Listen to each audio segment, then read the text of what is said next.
नमस्कार, सलामत, आप स्वागत है आप सभी का मधुबनी हलचल न्यूज, साथ ही साथ प्रभात टाइम्स में। दोस्तों, इस समय हमारी टीम मौजूद है खुटौना प्रखंड के पड़साही गांव में। जी हां, देख सकते हैं मेरे पीछे श्रीमद् भागवत कथा का आयोजन किया गया, जो कि झंझारपुर के युवा अध्यक्ष जो कह सकते हैं जिलाध्यक्ष रवि रंजन कुमार राजा जी की तरफ से, जिसमें जो है अतिथि के रूप में आए हुए हैं बिहार राजद के युवा प्रदेश के अध्यक्ष जी। जानेंगे उनसे, साथ ही साथ बहुत से यहाँ पे राजद के कार्यकर्ता साथ ही साथ नेता मौजूद है। क्या कहना चाहेंगे फिर विरोधियों के तरफ से ऐसा जो आरोप लगाया जाता है कि धर्म से दूर, सनातन धर्म से दूर राजद होते जा रहे हैं। जानते हैं विशेष बात, बने रहे हमारे साथ। तो हमारे साथ यहाँ पे मौजूद है जो युवा राजद के जो प्रदेश अध्यक्ष है, उनसे जानते हैं क्या कहना चाहेंगे श्रीमद् भागवत कथा के बारे में। जी बहुत बहुत स्वागत है आपका।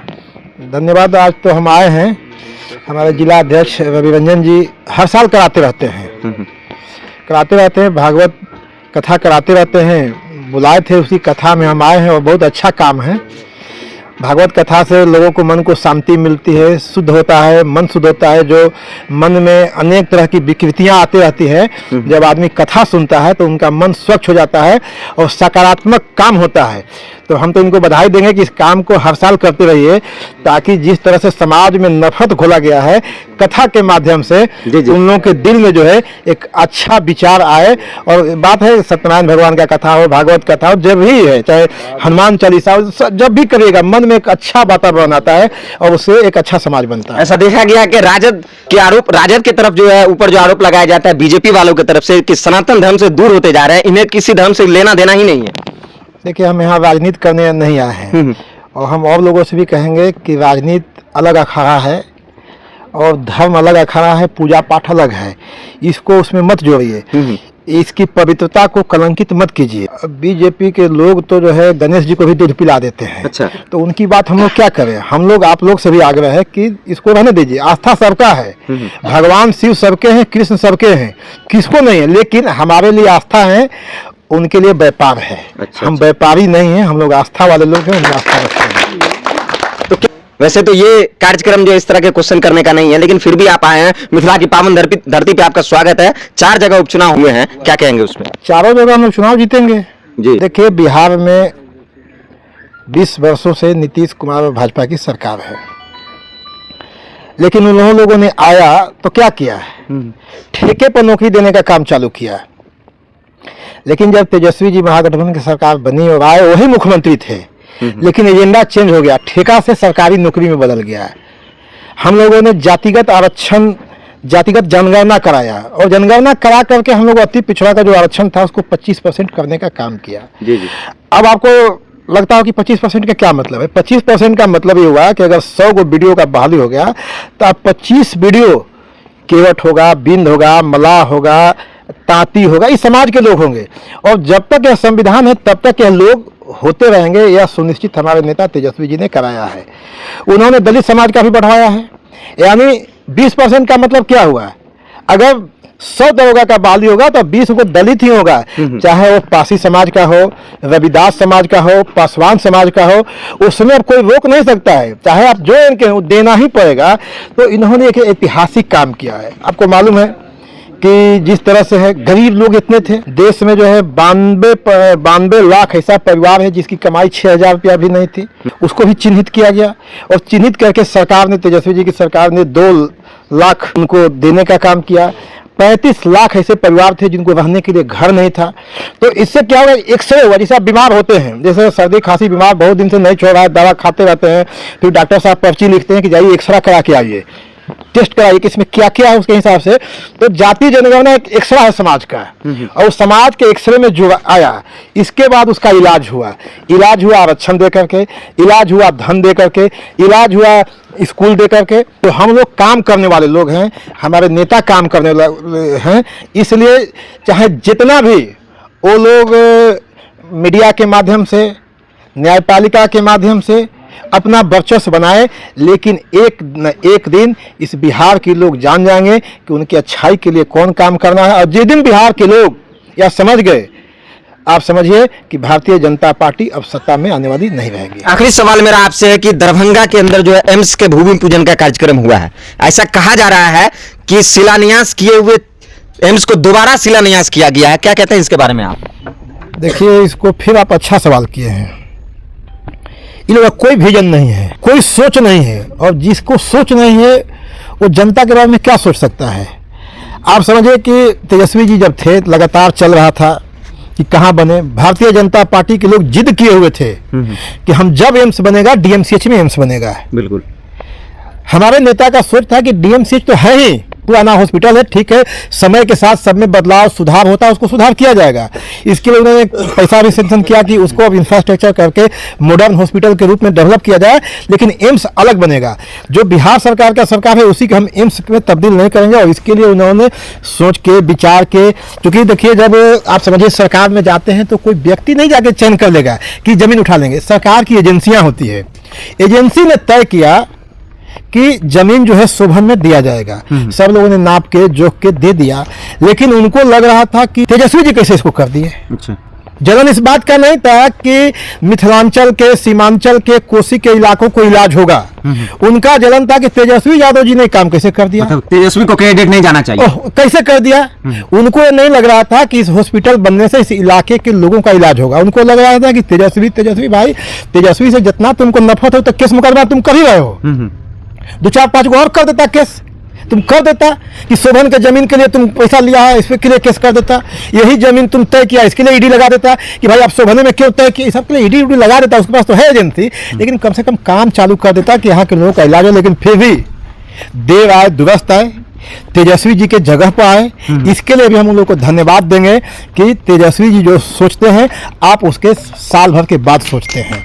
यानी इसके लिए हम प्रधानमंत्री जी को, भाजपा को, सबको बधाई देंगे कि आपको तेजस्वी जी को फॉलो करना चाहिए। तो हमारे साथ यहाँ पे जो है झंझारपुर राजद इकाई के जो है युवा के अध्यक्ष, जिलाध्यक्ष हैं, जानते हैं रवि रंजन कुमार राजा जी से। जब से ये इनको झंझारपुर का युवा अध्यक्ष बनाया गया है, कहीं ना कहीं बहुत क्रांति आई है, चाहे वो सदस्यता अभियान हो, चाहे वो पार्टी का विस्तार हो। जानते हैं क्या कहते हैं। बहुत बहुत स्वागत है आपका हमारे नीचे। आपको भी यहाँ आने के लिए, श्रीमद् भागवत कथा में आने के लिए बहुत बहुत धन्यवाद। क्या कहना चाहेंगे श्रीमद् भागवत कथा जो आयोजन किया गया खुटौना प्रखंड के अंदर, क्या कहते हैं इसके बारे में आप। ये श्रीमद् भागवत कथा सपा ज्ञान यज्ञ है। ये परसाही सिरसिया गांव पड़ता है जो खुटौना प्रखंड के अंतर्गत आता है। और हमारे प्रदेश अध्यक्ष महोदय ने बताया कि हम प्रायः करवाया करते हैं कहीं न कहीं, तो होते रहता है। कब से कब तक चलेगा ये? 16 नवंबर से 22 नवंबर तक चलेगा। कितने श्रद्धालुओं का लगभग लोग आना जाना? हजारों रहता है, हजारों लोग आते हैं। जी। क्या कहेंगे इसके जरिए जो क्या संदेश दिया जा रहा है समाज को? इसके जरिए यही संदेश दिया जा रहा है कि समाज में जो बीच का जो खाई लगता है, लोगों को लगता है कि जो आपने बताया पहले हमारे आदरणीय अध्यक्ष महोदय को, इन्होंने बताया कि मन शुद्धिकरण और आत्मा शुद्धिकरण हो और समाज स्वच्छ हो, ताकि समाज के लोग समृद्ध हो। यही है हमारी शुभकामनाएं। तो हमारे साथ यहाँ पे मौजूद है राजद के कहे जाए कद्दावर कार्यकर्ता, नेता कहे जाए, प्रदेश महासचिव धर्मेंद्र यादव जी। जानते हैं क्या कहना चाहेंगे भागवत कथा के बारे में। बहुत बहुत स्वागत है आपका। धन्यवाद आपको। सबसे पहले मैं मिथिलांचल के पावन धरती या परसाही गांव में हम अपने प्रदेश अध्यक्ष को पूरे जिला के युवा राजद परिवार की ओर से हार्दिक अभिनंदन एवं स्वागत करना चाहते हैं। साथ ही मैं युवा राजद के जिला अध्यक्ष झंझारपुर के रवि रंजन राजा जी को भी हम धन्यवाद और बधाई देना चाहेंगे। इन्होंने जो नफरत की राजनीति करता है बीजेपी वाले, उसको मुंहतोड़ जवाब देकर के प्रत्येक साल अगले बार आपको सोनकी में राम कथा हुआ था, जो राम के बहुत बड़े भक्त अपने आप को कहे जाते हैं। हम लोग का मिथिलांचल की धरती है, हम लोग सीता राम मानते हैं, माँ नहीं तो बाप कहाँ से, है ना। हम लोग सीता जी को पूजा करते हैं, फिर भी राम को पूजा करते हैं। राम हमारे यहाँ का आप जैसे पाहुन के रूप में हम लोग उसको पूछते हैं। अभी आपको अथी का समय आ रहा है, अभी पंचमी का, अयोध्या से बाराती आएगी, ये सीतामढ़ी के धरती पर पूरे देश दुनिया में इस जगह का चर्चा है। तो सीता है तब राम जी वहां से बाराती लेके आते हैं और तब चर्चा होता है। और यही चीज को हमारे जिला अध्यक्ष जी कायम रखते हुए अगले बार आपको सोनकी में जो राम कथा हुआ था, हम लोग पूरे मुस्तैदी के साथ उस कार्यक्रम को सफल बनाए थे। और अभी भागवत कथा हो रहा है और फिर जनवरी में राम कथा होगी, फिर आप लोग को हम लोग बुलाएंगे। हम लोग सारे धर्म को मानते हैं, बीजेपी वाले सिर्फ अपने को, अपने परिवार को मानते हैं, दूसरे को मानते कहाँ हैं। आप राजद पर आरोप लगाया जाता है कि सनातन धर्म से आप लोग दूर हटते जा रहे हैं। हम लोग कहे ना, हम लोग सारे धर्म को, हिंदू मुस्लिम सिख ईसाई, आपस में हम भाई भाई, हम लोग सारे धर्म को मानने वाले हैं। मुसलमान के धार्मिक कोई काम होता है वहां भी हम लोग पहुंचते हैं, सिख में भी पहुंचते हैं, ईसाई में भी पहुंचते हैं, और या हिंदू धर्म का भी कोई काम होता है वहां भी हम लोग पहुंचते हैं। हम लोग सारे धर्म को मानने वाले हैं। और बीजेपी वाले धर्म को कहाँ मानते हैं, वो दलित को कहाँ मानते हैं, वो अति पिछड़ा को कहाँ मानते हैं, सिर्फ वोट लेना जानते हैं वो। और उसको कहिए दलित में कोई शादी करेगा अपनी बच्ची को, अति पिछड़ा में करेगा। मुसलमान का कोई धनिक मनिक आदमी रहेगा वहां पर अपना बेटी भतीजी को शादी कर देगा, लेकिन ये दलित में नहीं करेगा। ये है बीजेपी वाले का चाल। वो ओम बिरला की बेटी का शादी एक मुस्लिम लड़का से हुआ, हाँ, क्या वो कहते अपने हैं बेटी का शादी मुसलमान से करेगा, लेकिन यहाँ पर नफरत पैदा करेगा कि हिंदू मुस्लिम, ये कुछ नहीं है। धर्म का ठेकेदार वो नहीं बने। हम लोग सारे धर्म को लेकर के, सारे जाति पाति को लेकर के, देखिए ना हमारे युवा राजद में कैसा संगम है। कोई दलित है, कोई अति पिछड़ा है, कोई व्यवसायिक वर्ग से है, सारे दलित। देखिए अब आरक्षण का बात हुआ, 10% फॉरवर्ड को आरक्षण दिया गया, हम लोगों ने कभी उसके विरोध में नहीं बोला, लेकिन हमारा संख्या अगर ज्यादा है तो हमारा बढ़ना चाहिए आरक्षण। हमारे तेजस्वी जी ने पूरे बिहार में जो है सो सर्वेक्षण करा करके और उसको बढ़ाने का काम किया, और कोर्ट को आड़ में आकर के बीजेपी वाले कोर्ट को आगे करके इसको खत्म करने का काम किया। यह बहुत बड़ी साजिश है दलित, महादलित और पिछड़ा को दबाने का। चलिए, जब से देखा गया है कि रविरंजन राजा जी को जो एक कमान सौंपा गया है झंझारपुर का, तब से आप लोगों ने एक ऊर्जावान कार्यकर्ता के रूप में बहुत तेजी के साथ राजद का सदस्यता अभियान हो या फिर विस्तार कार्यक्रम किए हैं लगातार। क्या लग रहा है, क्या उपलब्धि मिल रही है आपको पूरे झंझारपुर कह सकते हैं लोकसभा क्षेत्र के अंतर्गत? कुछ वक्त दीजिए, हम लोग को एक मिसाल कायम करेंगे, और प्रदेश अध्यक्ष के सामने मैं कहना चाहता हूं, पूरे बिहार में अगर झंझारपुर एक नंबर पर नहीं रहा तो फिर हमको आप कहना झंझारपुर में युवाओं की क्रांति आएगी। बस कुछ समय लगेगा हम लोग को। हम लोग प्रखंड में घूम घूम करके जो मजबूत लोग हैं, चाहे किसी भी जाति धर्म से है, उसको हम लोगों ने बायोडो देने का काम करते हैं, उसको अध्यक्ष बनाने का काम करते हैं, प्रधान महासचिव बनाने का काम करते हैं, और हमारा युवा एक होकर के पूरे झंझारपुर में युवा राजद मजबूत होकर के और पूरे बिहार में एक नंबर पर झंझारपुर। चलिए, आखिरी सवाल आपसे। जनसुराज पार्टी के बारे में कहा जा रहा है कहीं ना कहीं मुस्लिम वोटों का जो है ध्रुवीकरण करके राजद के रूप में राजद के अंदर सेंध लगाने का काम कर रही है। उससे कुछ नहीं होने वाला है। वह राजनीतिक पार्टी है ही नहीं, वह व्यापारी पार्टी है। प्रशांत किशोर व्यापारी पार्टी है, वह कहीं कुछ नहीं होने वाला है। वह बीजेपी का बी टीम है, वो राजद को नुकसान पहुंचाना चाहता है, लेकिन नुकसान होगा कहीं नहीं। वो सब लोग जान गया है, और अब उपचुनाव हो रहा है ना, देख लीजिएगा उसका औकात क्या है। चारों का चारों सीट हम लोग जीतने जा रहे हैं उपचुनाव में। जी, मतलब मुस्लिम वोट भी आपके साथ है? सारे साथ है। ओसामा साहब प्रचार करने गए थे, आप देखे थे? तो बस हो गया। सिद्दीकी साहब प्रचार करने गए थे। सारे समुदाय, ब्राह्मण, राजपूत, भूमिहार, सब लोगों ने हमको वोट दिया है। ए टू जेड दिया है। कहाँ खाली मुस्लिम के फेरे पर मुस्लिम इसी जनसुराज का अक्सर सभा मुस्लिम क्षेत्र में किया जाता है। जनसुराज क्या कर रहा है उसका हम लोग थोड़ा ठिका लिए हैं। जनसुराज का भी काम है, अपना काम करे। यही तो इस देश की खूबसूरती है, लोकतंत्र है, कि सबको पार्टी बनाने और सबको चुनाव लड़ने का अधिकार है, और इसी अधिकार को बचाने की लड़ाई राष्ट्रीय जनता दल लड़ रही है, जिसको भाजपा छीनना चाहती है। हम तो यही बैठाना चाहते हैं कि जिसको मन करे पार्टी बना ले, जिसको मन करे जनता के बीच में जाए, अपनी बात रखे, वहां से चुन के आए।